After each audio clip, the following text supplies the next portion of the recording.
Good morning, and welcome to Birmingham Unitarian Church. My name is Jessie Beal, and I'm joined today by our co-directors of music ministry, Abha and Stephen Deering, and worship associate, Brianna Zamborski, with technical support from our communications coordinator, Sarah Konstantakis, and our Zoom greeter, Draka DeGraff. This is my first time doing this, so please be kind, but I'm really looking forward to spending the next little bit with you today. Our worship services are hosted on Zoom every Sunday morning at 10:30 and then later posted on Facebook. BUC is a spiritual home for all people of goodwill. The lay leaders of this congregation have worked hard over many years to earn special designations from the Unitarian Universalist Association. In 1994, we became a welcoming congregation, a term that means we are committed to being intentionally inclusive of lesbian, gay, bisexual, transgender, and queer individuals and their families. We're also a Green Sanctuary congregation, which is a similar program for environmental justice work in a congregation. Our commitment to both of these programs was renewed in this year. And although there is no such designation for racial justice, we are deeply committed to that work as well. After the service, we invite you to stay for a virtual coffee hour. You will be randomly sorted into breakout groups, and we hope that you'll participate in this opportunity to connect with others. If you are worshiping with us for the first time today, we extend a special welcome to you. We hope that you'll stay after the service and get to know us. We have 3 announcements this morning. Want to do something fun on Thanksgiving, but be socially distanced? Join us for a Zoom gathering from 3 to 5 p.m. on Thanksgiving Day, which is November 26th. Bring something with you to share virtually with the group that represents what Thanksgiving means to you in 2020, like a poem, picture, story, song, food, or recipe. If you'd like to attend, please RSVP to Carol Winslow by November 24th. Our next Confronting Racism session is this coming Tuesday, November 17th at 7 o'clock p.m. We'll pick up where we left off in October with the viewing of the second half of the Oscar-nominated film 13th, a documentary analysis of the US system of mass incarceration, and specifically how the prison industrial complex affects people of color. We'll discuss what we must do locally and nationally to stop locking people up at such high rates and begin undoing the harm the system of incarceration has wreaked. If you missed the October session, no problem. You may watch the first half of the film on YouTube in advance and join us on Tuesday for the second half. Zoom access info is on the meeting calendar on our website. Today at noon, we have a very special installment of Getting to Know UU. Everyone is welcome to join this session for a short history of BUC and a virtual tour of the church building. If you've been missing our physical church home, and I know I have, we hope you'll tune in. The Zoom link is on the meeting calendar on our website, and we will end coffee hour at 11:45 today so that we can start the class right at noon. It is a separate link from our service, and it's on the calendar. Hope you'll join us. Thank you again for joining us this morning or whenever you're watching this. Although we're not physically together, we are together in spirit, and it is good to be together again. And with that, our service will begin. This morning's prelude is the second of 5 bagatelles by British composer William Walton, commissioned by fellow Brit Julian Bream. Walton died in 1983.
Good morning. Before we light our chalice today, let's let's take a few deep breaths.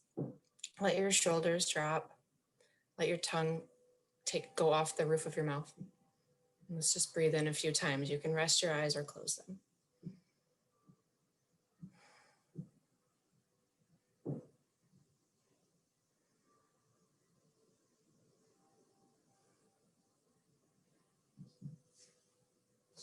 As we light our chalice today, may it also light our hearts.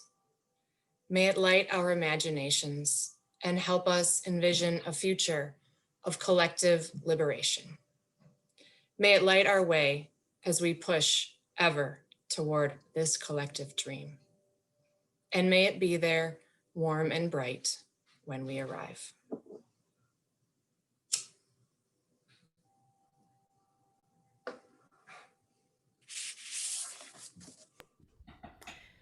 Our first hymn this morning is number 357, Bright Morning Stars.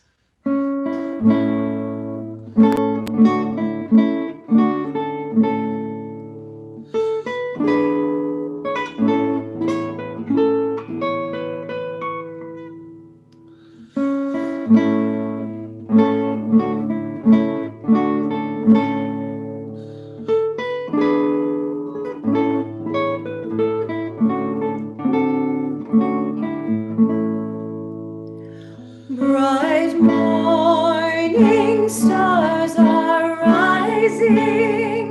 Bright morning stars are rising. Bright morning stars are rising. Day is a breaking in my soul. Oh, where are our dear mothers?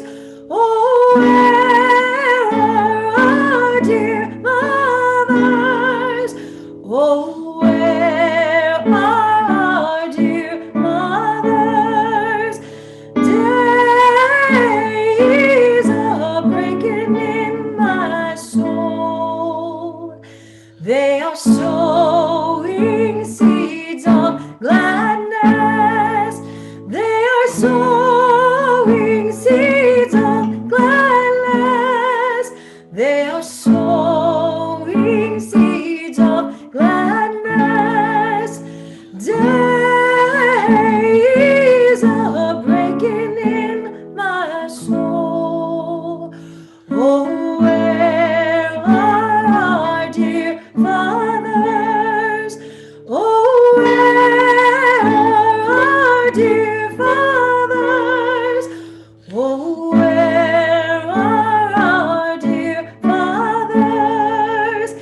Day is a breaking in my soul. They are in the fields of plowing. They are in the fields of plowing. They are in the fields of plowing.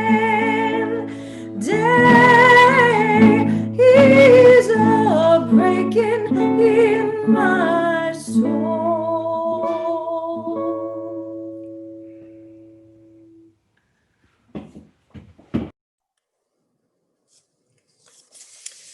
Today we celebrate a dream awakening.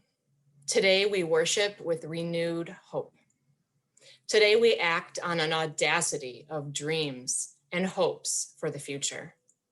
Today we begin the hard work for justice, equity, and compassion in all human relations. For today is a day like no other, and it is ours to shape with vision and action. Let us worship together and celebrate a dream awakening.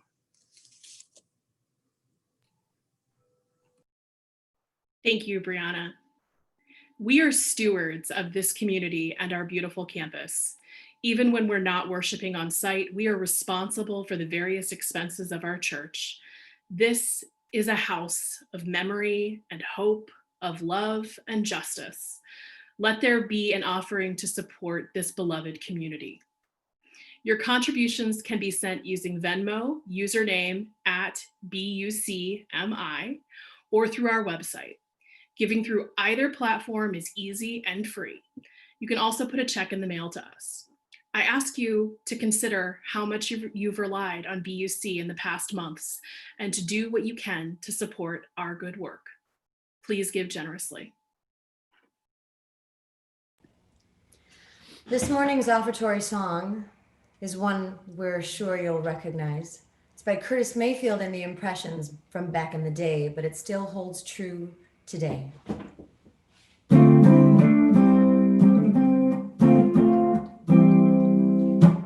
People get ready, there's a train coming. You don't need no baggage, just get on board. All you need is faith to hear the diesels humming. You don't need no ticket, you just thank the Lord.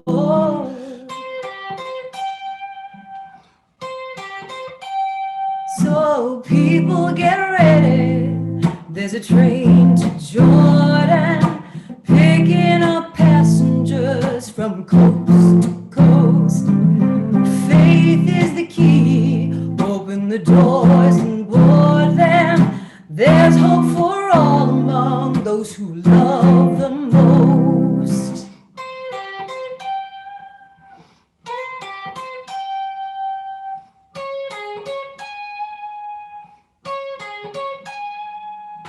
There ain't no room for the hopeless sinner who would hurt all mankind just to save his own. Have pity on those whose chances grow thinner, for there is no hiding place against the kingdom's throne. Oh, people get ready, there's a train coming. You don't need no baggage, just get on board. All you need is faith to hear the diesels humming. You don't need no ticket, just thank the Lord. You don't need no ticket, just thank the Lord. You don't need no ticket, just thank the Lord.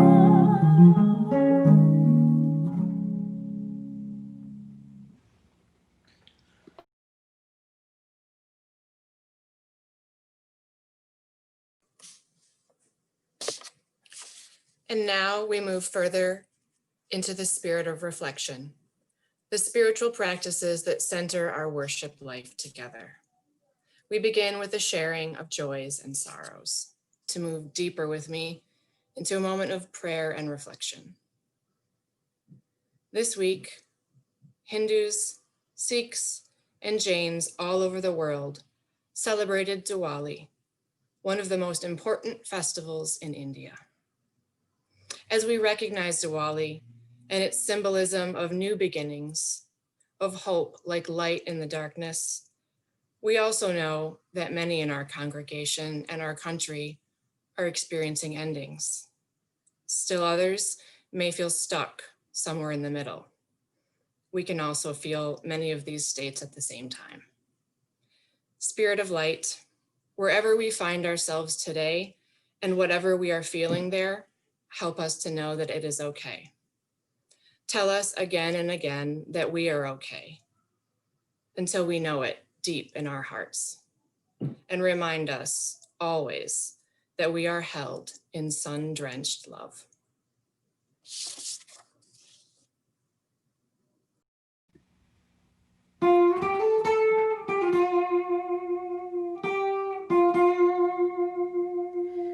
There is more love somewhere.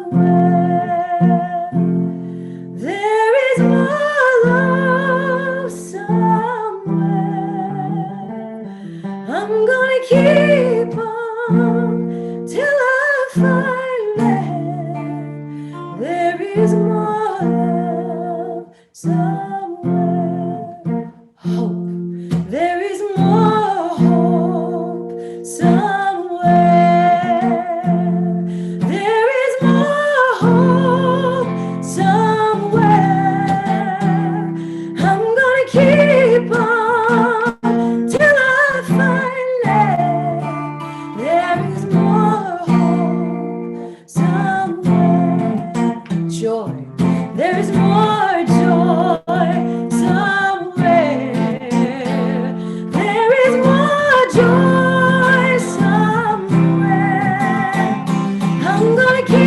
on till I find it. There is more joy somewhere.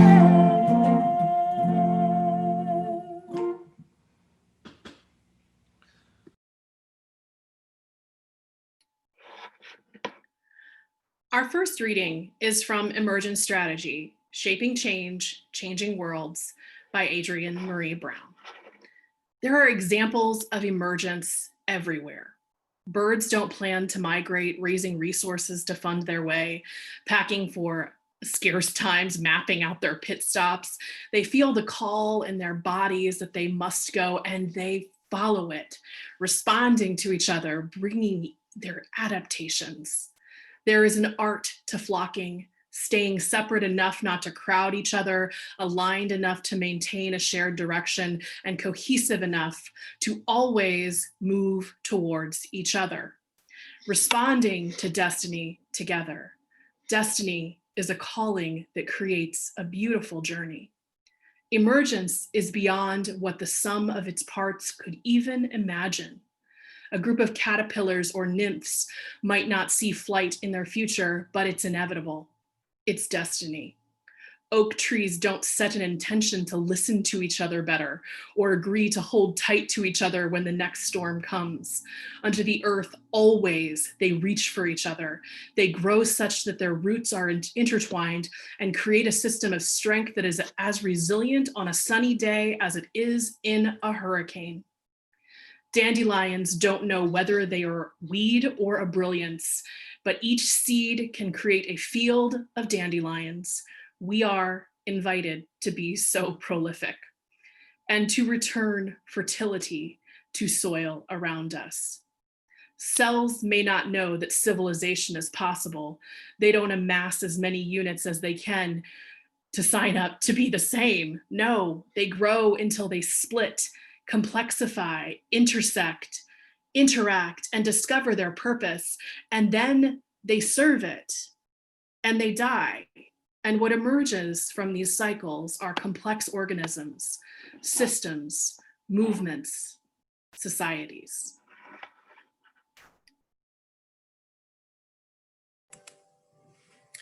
Our second reading today is a poem by Reverend Teresa Soto, slightly modified from their collection Spilling the Light, Meditations on Hope and Resilience.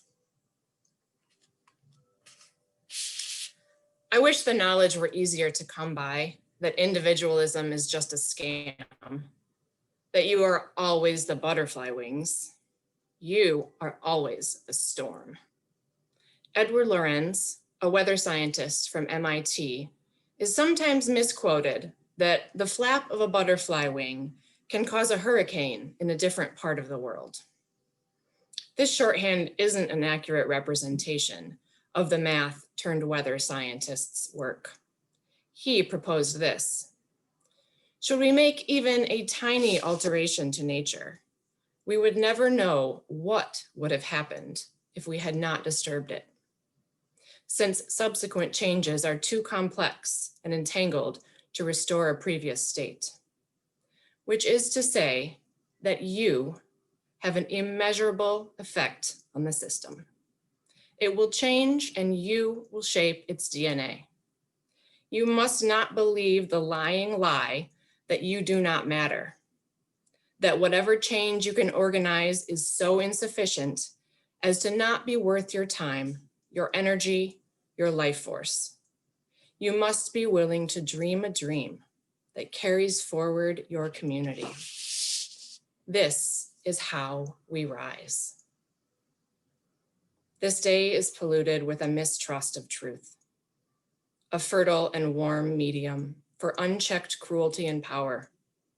You must choose to scream the truth until every leaf and stone bears unrepentant witness to what happens when you try to cage and smash, to pin and frame a butterfly and their thousands and thousands of flamboyant, fabulous friends.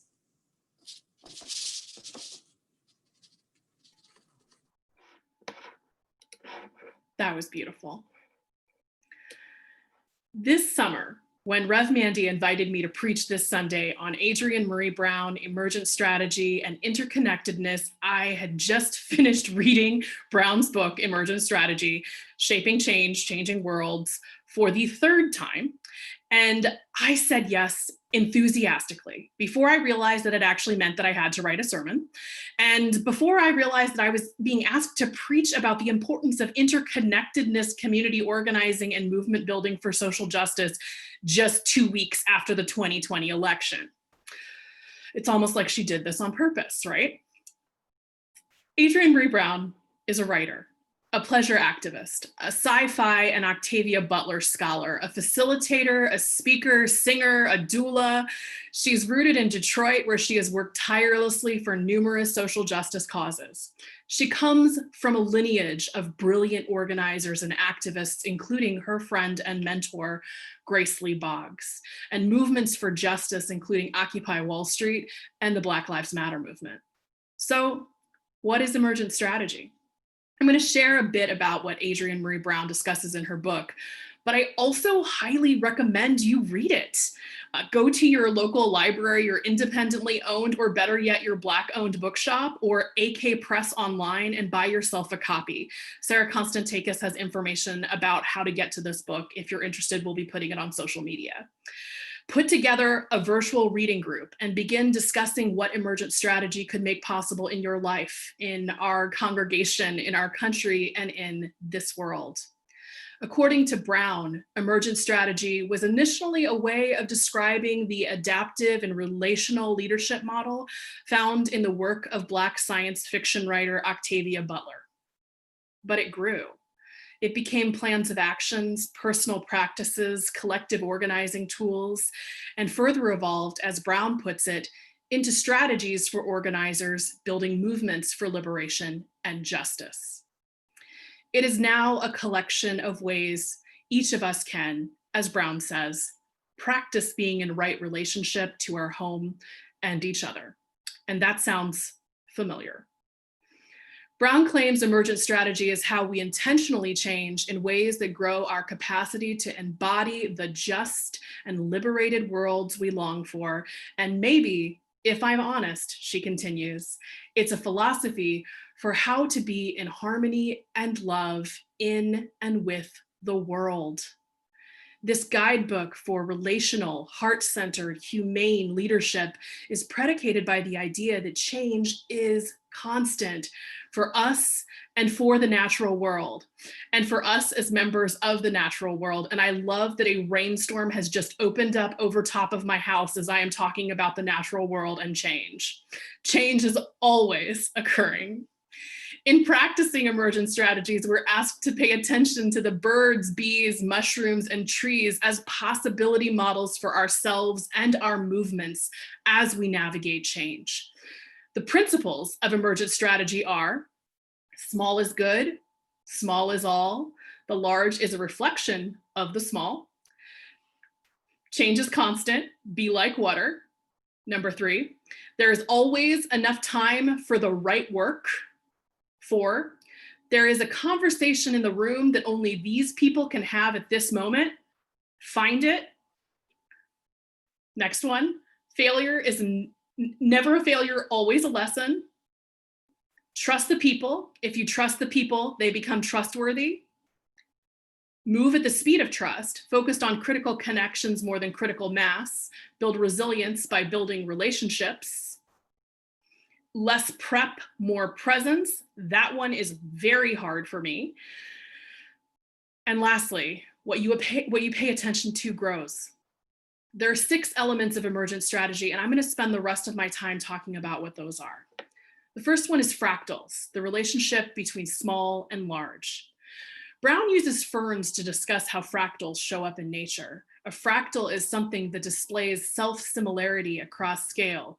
The lesson for organizers and movement builders, and indeed congregations, y'all, is that small scale solutions impact the whole system. How we are with one another actually impacts who we are as community. Number 2, adaptive, how we change. Brown looks to starling flocks to discuss this concept. A starling murmuration reacts to its environment and to each other without centralized leadership. Any segment of the flock can transform the whole. This type of collective leadership, or the concept of a leaderful movement, is a hallmark of many progressive movements, including the movement for Black Lives, founded but not owned by 3 Black women, Alicia Garza, Patrisse Khan-Cullors, and Opal Tometi. Both Patrisse and Alicia have excellent books out right now too, if you are looking for further reading. Interdependence and decentralization. Who we are and how we share. That's our next element. Brown defines interdependence as mutual dependence between things, and decentralization as the dispersion of power and how it's distributed. She reminds us of the interdependence of geese flying in their formations, and oak trees rooted deeply within the soil, wrapping their roots around each other and holding on tight. And of course, she talks about mycelium, the part of the fungus that threads itself through the ground, connecting to one another and making healthier ecosystems for all through communication, detoxification, and interconnectedness. Mycelium is tiny, and also together is the largest organism on Earth. Mycelium has so much to teach us about how we can live for one another. In Movements for Justice, we talk a lot about collective liberation, and we mean by that my liberation is bound up in yours. So simply, I don't get free if you don't get free too. As a former community organizer, the common analogies for bringing small groups together to make change include taking single fingers and forming a fist, right? Or taking many feathers to form a wing that allows us to fly. But frankly, after reading this book a couple times, I think I prefer fungus as the analogy. The next element is nonlinear and iterative, the pace and the pathways of change. Brown reminds us that transformation does not happen in a linear way.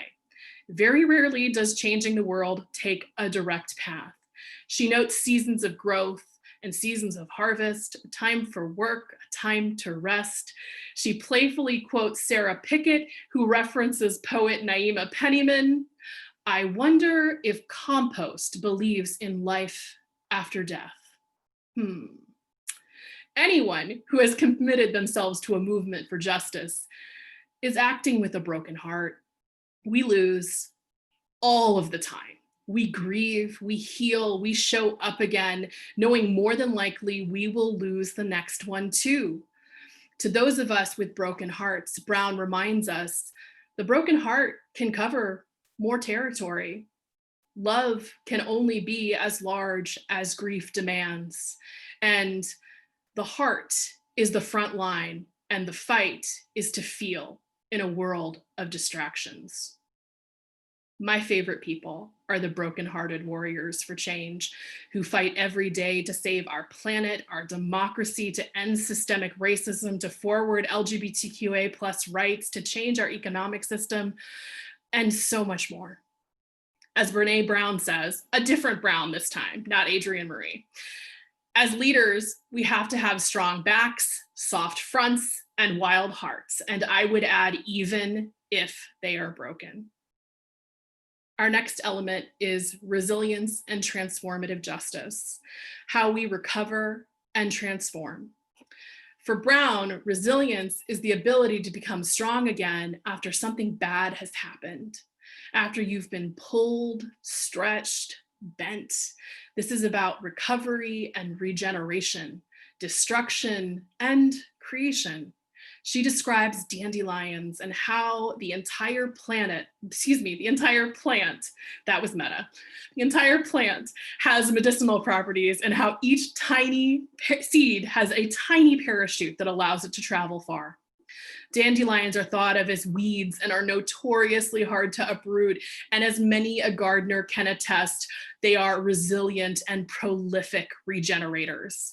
She references volcanoes and tectonic plates, forests and fires, starfish and regenerating limbs, and again, mushrooms, and the way they detoxify the soil around them, transforming what is harmful into what is sustainable.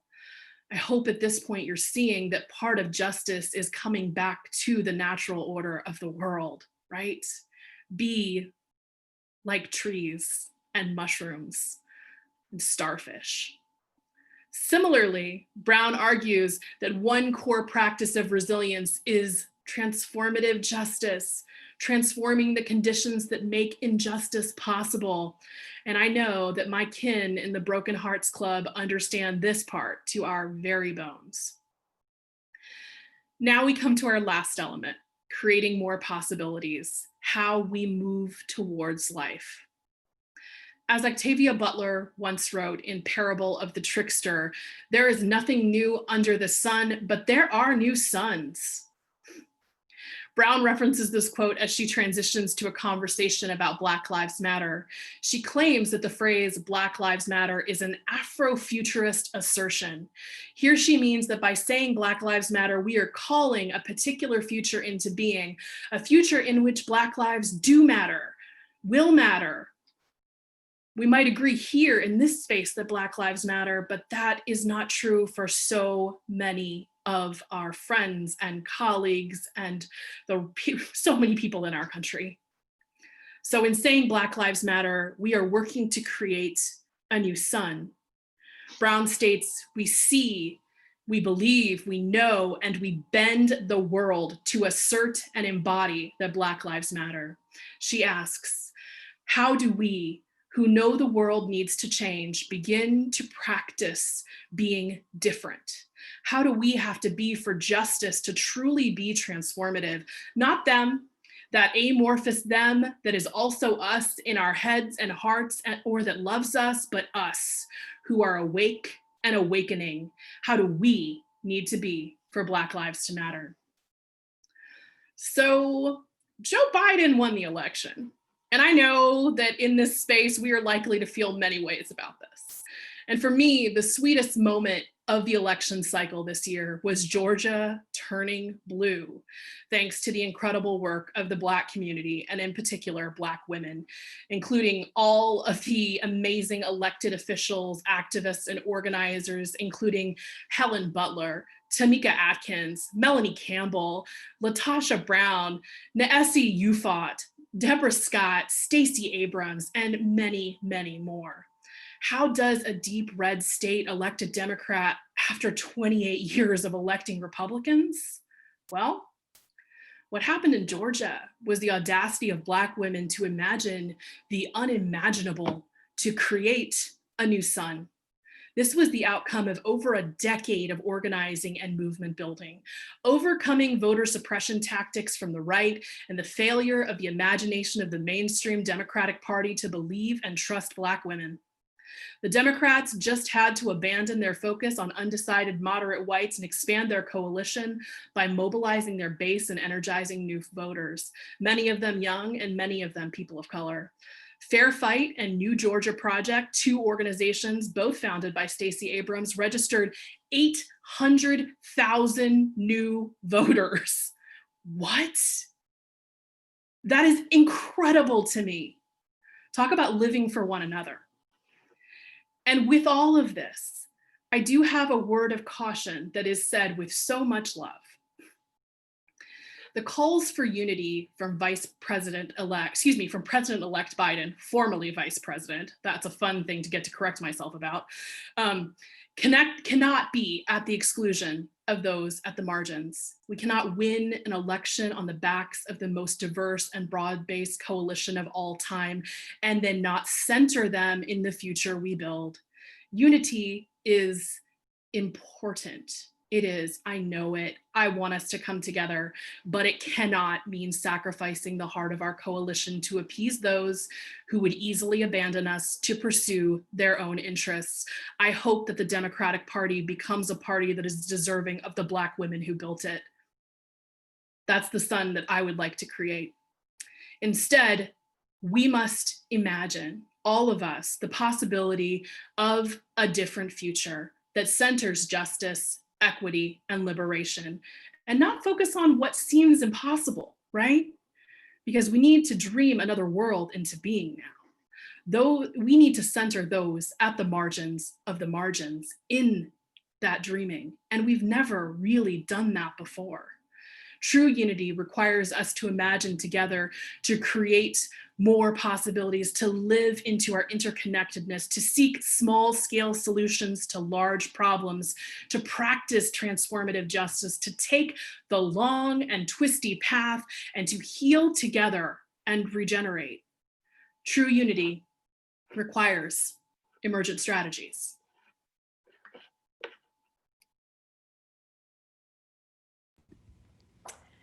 Amen, Jesse.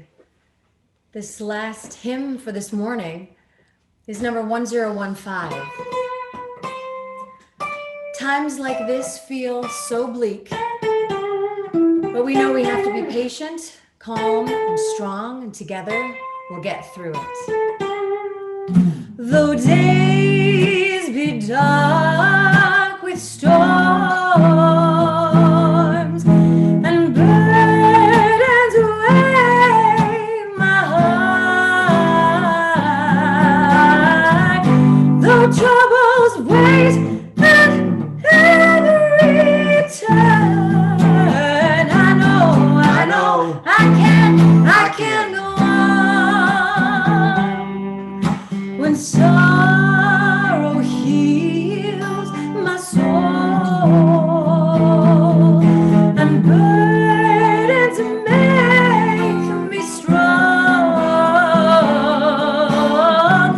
Though troubles wait at every turn, I know I can go on. My sister in my heart, my brother in my soul. Though troubles wait at every turn, I know I can go on. And though the journey is long, the destination is near. Though troubles wait at every turn, I know I can go on. So siblings gather together and cousins join in song. When hope awaits at every turn, I know I can go on. Oh, I know we will go on. Oh, I know we will go on.